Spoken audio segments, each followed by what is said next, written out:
إنا نحن نزلنا الذكر وإنا له لحافظون. Qur'onni haqiqatan biz nozil qildik va cho'qim uni qo'g'daymiz. Biz yuqorida ikki surani o'tirisida bismillah deyishninki usullari, bismillah bilan ikki surani ulashning usullarini so'zlab bo'ldik. Bu yerda bir eskartish bor. Eskartishda sura Anfal bilan sura Tavbani ulash. Ya'ni sura Anfal bilan sura Tavbani aqma-aqa ulab o'qigan chaqda qanday o'qiymiz? Deganda mushada bir alohida diqqat qilgan masalalar bor. Sura Anfalda biz yuqorida bayon qilgandek, sura Anfal bilan sura Tavba o'rtasida bismillahni demaymiz. Chunki biz o'tganda deb o'tib ketdik, sura Tavbaning beshida bismillah deyilmaydi. Undan keyin sura Anfal bilan sura Tavbani ulab o'qigan chaqda a'uzu ya'ni o'xshashlar deyilmaydi.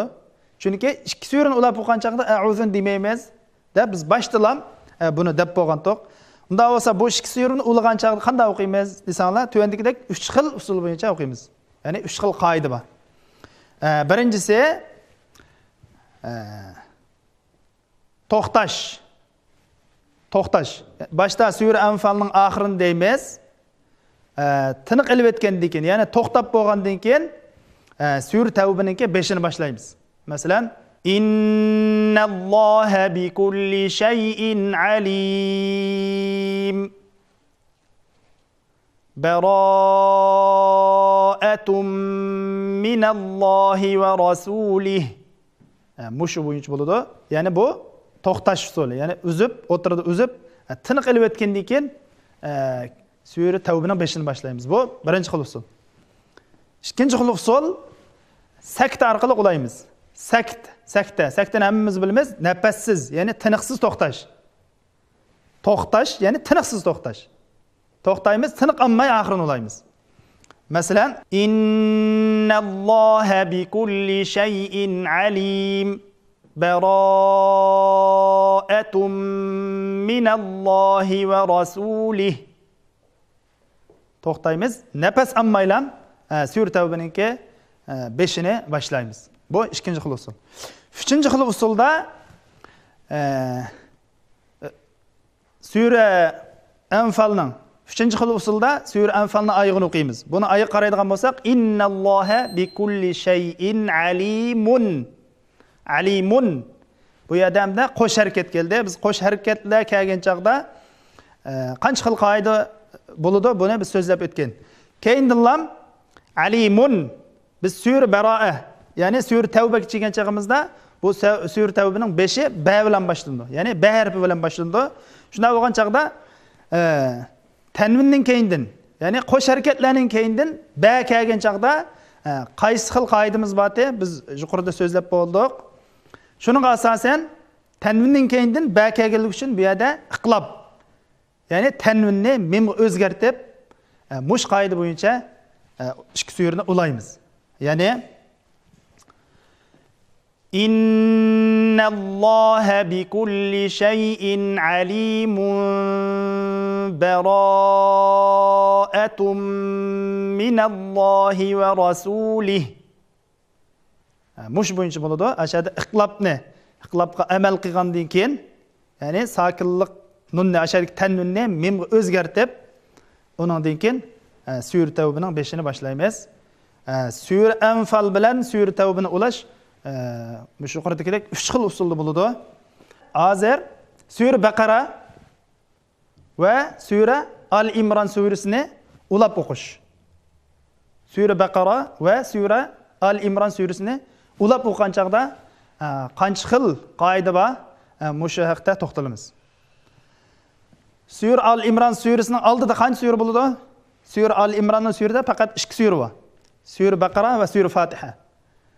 Bu surani ulab o'qigan chaqda sura Al-Imronning oldidagi 2 surani ulab o'qish ninki yo'llari o'xshash bo'ladi. Ya'ni sura Fatiha bilan sura Al-Imronni yoki sura Baqara bilan sura Al-Imronni o'qishninki yo'llari o'xshash. Ya'ni biz Sura Baqara bilan Sura Al Imronni ulab o'qigan chog'imizda bismillah bilan ulab o'qiymiz. Bu ikki sura o'tirsida a'udhu deyilmaydi. Bismillah bilan ulab o'qigan chog'da tuvandikidek 9 xil qoida bo'yicha, ya'ni 9 xil usul bo'yicha o'qiymiz. Ya'ni biz boshda Sura Baqaraning oxirini o'qiymiz. Ya'ni fansurna alal qawmil kafirin. Sura Baqaraning oxiri. Keyindan bismillah. Bismillahirrahmanirrahim.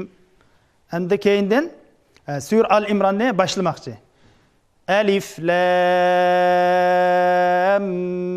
mim. Mana shu 3. Sura Baqaraning oxiri, bismillah va Sura Al Imronning 5. Demak, shu bo'yicha boshlamoqchi bo'lgan chaqda tuvandikidek 9 xil usul mavjud bo'ladi.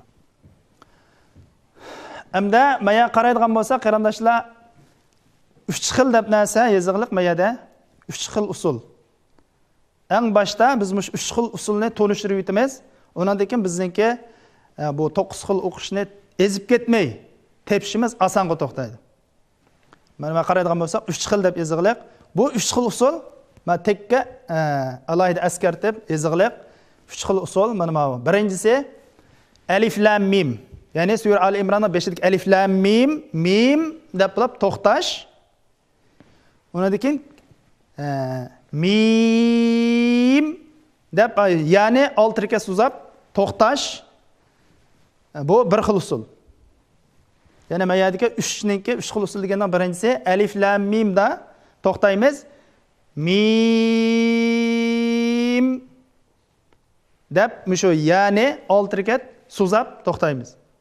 Bu birinchi xil usul. Ikkinchisi alif lam mim. Buni to'xtamaymiz.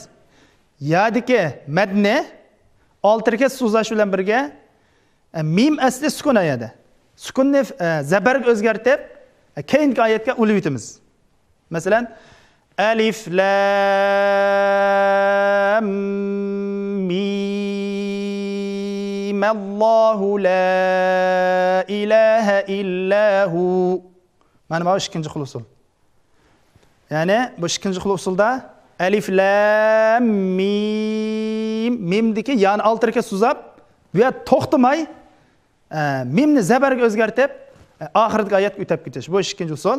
Uchinchi usulda alif lam mimda to'xtamaymiz, yana mimdiki, ya'ni ya mushadiki madni ikkiga suzaymiz. Ikkiga suzab bilan oxirgi oyatga ya'ni ulib o'tamiz. Mimni zabarlikka holat keltiramiz, oxirgi oyat ulib o'tamiz. Masalan, alif lam mim Allahu la ilaha illahu. Mana shu 3 xil usul. Mishadiki 3 xil deganimiz mana shu 3 xil usul. Hamda shuni biz bilib olgandan keyin bu 9 xil usulni eng oson shaklda ezib ketmay tartib bo'yicha chiqara olamiz. Hamda biz boshqa qaytadigan bo'lsak, birinchi xil usul hamda ulash va ulash. Ya'ni birinchi xil yo'l ulash va ulash. Ulash deganimizda Sura Baqaraning oxiri bilan bismillahni ulab deymiz. Bismillah bilan Sura Al Imronning 5-ni ulab deymiz. To'xtamaymiz. Undan keyin mana bu 3 xil usulni oxirga qatimiz.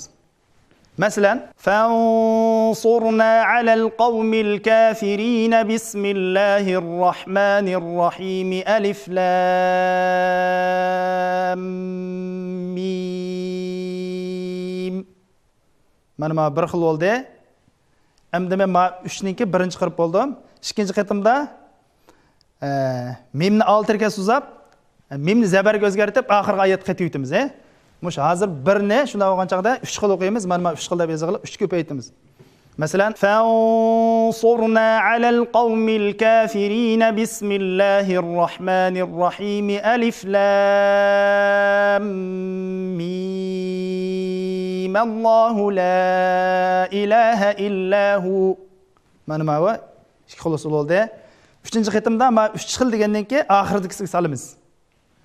Masalan, فانصرنا على القوم الكافرين بسم الله الرحمن الرحيم ألف لام ميم الله لا إله إلا هو.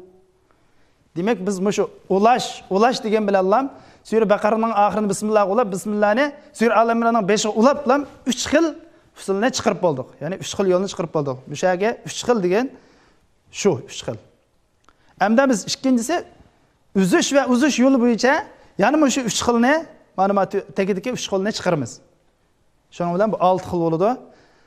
Masalan, uzish degan chaqda Sure Baqara bilan Bismillahni o'tirsida to'xtab olamiz. Bismillah bilan Sure Al-Imranni o'tirsida yana bir to'xtaymiz. Undan keyin Al-Imranning 5'ini ama 3 xil bo'yicha o'qiymiz. Masalan, فانصرنا على القوم الكافرين بسم الله الرحمن الرحيم ألف لام ميم بر فانصرنا على القوم الكافرين بسم الله الرحمن الرحيم ألف لام ميم الله لا إله إلا هو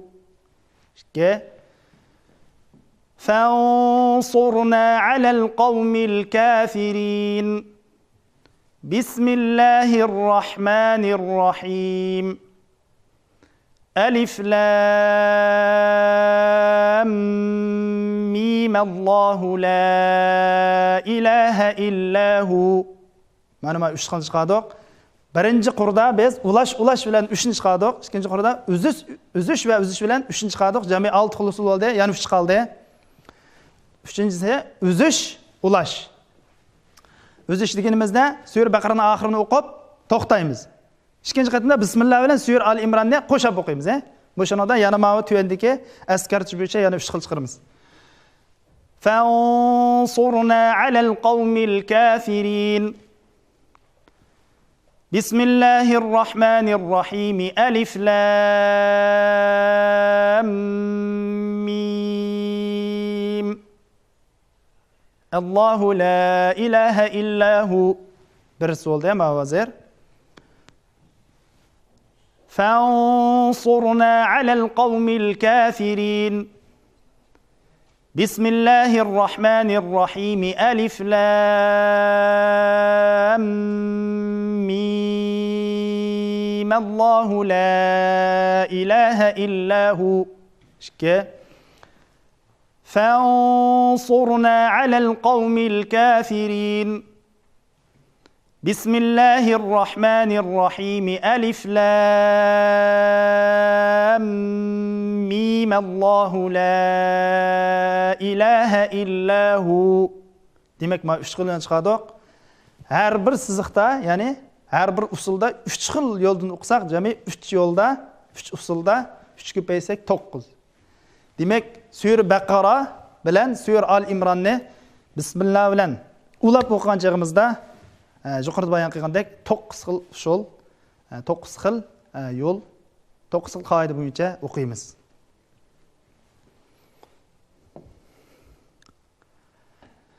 Amsa hozir so'zlaydiganimiz Sura Al-Imran surasining o'zini. Sura Al-Imran surasining o'zini A'udhu Bismillah bilan boshlash.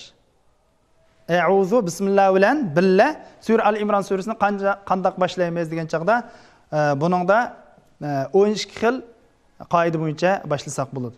12 xil qoida. Buningda mana shu ulash bilan A'udhu bilan Bismillahni bir ulaymiz. Bismillah bilan alif lamni bir ulaymiz. Haliqa biz degan 3 xil yo'lni buningdan chiqaramiz. Masalan, A'udhu billahi minashshaytonir rojim. Bismillahirrohmanirrohim. Alif lam mim. أعوذ بالله من الشيطان الرجيم بسم الله الرحمن الرحيم ألف لام ميم الله لا إله إلا هو Euzu billahi mineşşeytanirracim. Bismillahirrahmanirrahim. Elif lam mim. Allahu la ilahe illahu. Demek her bir Kur'an'ı 3 xil usul boyunca, mana bu pastki 3 xil boyunca chiqaramiz. Ulash usuli boyunca 3 xil qoida, uzish yo'li boyunca 3 xil qoida, ulash va uzish boyunca 3 xil, uzish va ulash boyunca 3 xil, jami 4 xil usulda har birisida 3 dan bo'lgan chaqda 12 xil usul to'g'ri bo'ladi. Demak, har bir qurda, har bir xil usulda 3 xil qoida boyunca o'qisak, 4 xil usulda 3 ko'paysak 12 xil qoida hammasi to'g'rilanmish 12 xil bo'yicha o'qisak bo'ladi. Amsa yana bir qoida. Sura Al-Imron. Sura Al-Imronni a'uzuni demay bismillah bilan boshlash. Sura Al-Imronning o'zini bismillah bilan boshlagan chaqda bu chaqda 6 xil qoida bo'ladi. Ya'ni 6 xil yo'l bo'yicha o'qisak bo'ladi. Masalan, ya'ni u chaqda mana shu 3 xil nimaga solamiz. Mana shu 3 xil degan formulaga solamiz. Birinchisi to'xtash, ya'ni uzish degan bo'yicha solamiz. Ikkinchisi ulash degan bo'yicha solamiz. Masalan, ulash degan usul bo'yicha solsak, masalan, Bismillahirrahmanirrahim. Alif lam mim. Allahu la ilaha illahu. Bismillahirrahmanirrahim. Alif lam mim. Allahu la ilaha illahu. Bismillahirrahmanirrahim. Alif lam mim. Allahu la ilaha illahu. Mush bo'yicha bismillah bilan sura Al-Imronning o'zida ulab ma 3 xil yo'lni chiqaramiz. Ikkinchi qatimda bismillah bilan Al-Imronni to'xtab, ya'ni Bismillahirrahmanirrahim. Alif lam mim. Ma shaklda ya'ni 3 ni chiqaramiz, jami 6 xil usul bo'lgan bo'ladi. Bismillah bilan Al-Imronni, sura Al-Imronni boshlashda yuqorida bayon qilganimizdek 6 xil usul bo'ladi. Qarindoshlar, mushuna bilan a'uzu va bismillahga aloqador mazmunlar tugadi. Eng oxirida eskartib qo'yadigan bir muhim masala bor. Mushunga hammalar diqqat qilmasak bo'lmaydi. Ya'ni biz a'uzu bilan bir suraning 5-dan emas, o'ttirsidan boshlash yo'llarini o'rgandik. Bu chaqda masalan a'uzu billahi mineşşeytanirracim. Ve iz qala rabbuka lil malaikah. Masalan, bir suraning o'tirsidan boshlagan chaqda bu yo'llarni o'rgandik. Lekin müşahada a'uzu bilan ma'lum bir suraning o'tirsini boshlashga bo'lmaydigan, ya'ni cheklangan bir oyatlar bo'ladi. Ya'ni cheklangan yerlarmi bor. U bo'lsa-mu qaysi sura bo'lishidan qat'iy nazar suraning o'tirsida, masalan, Allah subhanahu wa ta'alaning ismi yoki payg'ambarimiz Muhammad sallallohu alayhi va sallamning ismi bilan boshlanadigan oyatlar bo'lib qolib qolsa, a'uzu bilan bu oyatlarni ulab o'qishga bo'lmaydi. Bu qat'iy xato bo'ladi. Masalan, a'uzu billahi mineşşeytanirracim. Allahu la ilaha illa huval hayyul qayyum. Mana mafsul qat'iy xato ham cheklangan usul. Demak, a'uzu bilan suraning o'tirisiga ma'lum bir oyatni boshlagan chaqda cheklanadigan birinchi usul shu oyatning 5-ida birinchi kalimasida Alloh subhanahu va taolo va payg'ambarimiz Muhammad sallallohu alayhi va sallamning ismi bilan boshlanadigan oyat bo'lib qolib qolsa, a'uzu bilan birga qo'shib boshlamaymiz. Bu cheklangan. Yana bir misol, a'uzu billahi mineşşeytanirracim. Muhammadur rasululloh. Manda oyat bilan boshlasak, bu cheklangan bo'ldi, qat'iy xato. Ikkinchidan, shu oyatningki 5-ida, ya'ni shu biz boshlamoqchi bo'lgan oyatning 5-ida Alloh subhanahu va taolaninki Alloh subhanahu va taolo qaytadigan almashlar bo'lib qolsa, Alloh subhanahu va taologa yanadigan almash yoki bo'lmasa payg'ambarimiz sallallohu alayhi va sallamga yanadigan almashlar damirlar bilan boshlangan bo'lsa-mu, o'xshashlar bundaq boshlash cheklangan bo'ladi. Masalan, A'udhu billahi minash shaytonir rojim. Huvallohullazi la ilaha illa hu. Huwa deb boshlangan. Huwa degan kimga yanadi bu yerda? Allah subhanahu wa ta'alaga qaytidi. Ya'ni Allah subhanahu wa ta'alani ko'rsatdi. Shunga mushundaq almashlar bilan boshlangan chaqdimi, a'uzuni qaytib, ya'ni a'uzu bilan boshlash cheklangan. Ya'ni birga payg'ambar sallallohu alayhi vasallamga qaytadigan mushundaq damirlar bilan, ya'ni almashlar bilan boshlangan oyatlar bo'lsa-mu, o'xshashlar a'uzu bilan boshlash xato bo'ladi. Shuning uchun mushu masalaga hammamiz diqqat qilsak. Qarindoshlar, hozirgi so'zlamoqchi bo'lgan muhim nuqta Qur'on tilovat qilgan chog'imizda uchraydigan, ya'ni Qur'on tilovatida biz yo'l qo'ygan xatoliklar. Xatoliklar ikki xil. Lahn jali va lahn xafi. Deymiz, birinchisi oshkora va uch xatoliklar. Oshkor xatolik.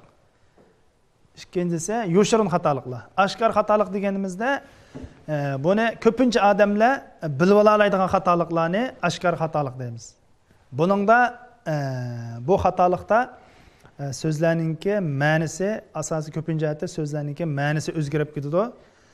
O'zgarmagan taqdirdami Qur'oni Karimningki to'g'ri o'qilishiga bu ta'sir yetkazilishi uchun bunga qattiq diqqat qilsak bo'ladi bu xatolikdan.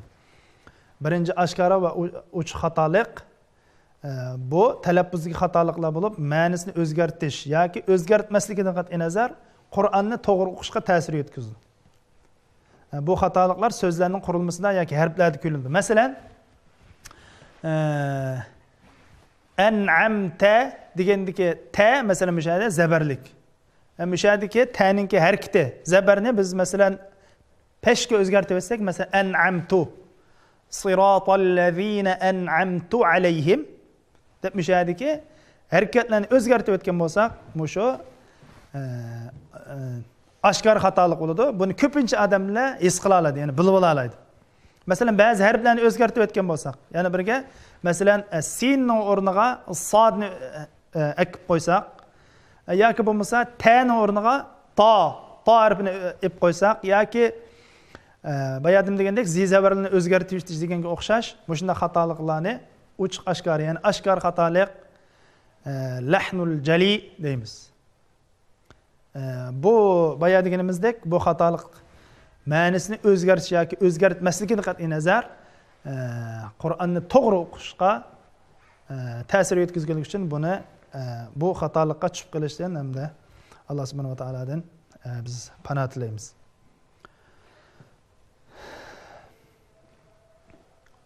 Ikkinchi xatolik bo'lsa, yoshirin xatoliklar. Bu yoshirin xatoliklar hamda ko'pincha odamlar buni his qilolmaydi, ammo tajvid sohasida hozir ko'pdir bilim olgan qarindoshlar bo'lsa, buni his qila oladi. Masalan, buningda g'unna harflarda g'unna qilmaslik. Masalan, biz sakinlik nun va tanwin ahkamlarini o'tdik. Mush ahkamlarga qoidaga rioya qilmaslik. Masalan, madla va madla 4 harakat yoki 6 harakat so'zlaydigan madla va shu madlani so'zmaslik deganga o'xshaydigan xatoliklar bu yoshirin xatoliklar bo'ladi. Buningda asosan so'zlarning ma'nosi o'zgarmaydi, ammo o'zgarmaslikki muhim emas. O'zgarmasligiga qat'iy nazar bu yerda eng muhim masala Qur'oni Karimni Alloh subhanahu va taolo qanday nozil qilgan bo'lsa, ya'ni payg'ambar sallallohu alayhi vasallam qanday o'qigan bo'lsa, sahoba kiramlarga qaysi usulda o'rgatgan bo'lsa, shu bo'yicha o'qishimiz vojib. Cho'qim shu bo'yicha o'qishimiz kerak. Shunga mayli lahni jali, ya'ni oshkor xatolik, mayli yoshirin xatoliklar bo'lsin, bu xatoliklarga tushib qolishninki oldini olishimiz kerak. Tajvid ilmlarini egallashimiz kerak. Shu Uyg'ur qarindoshlarimiz tajvid ilmiga texmi yaxshi ahamiyat bersak, bu sohada keyingi avlodlarni yaxshi tarbiyalasak, inshaalloh Alloh bir yaxshi natijalarni ato qilsin hammamizga.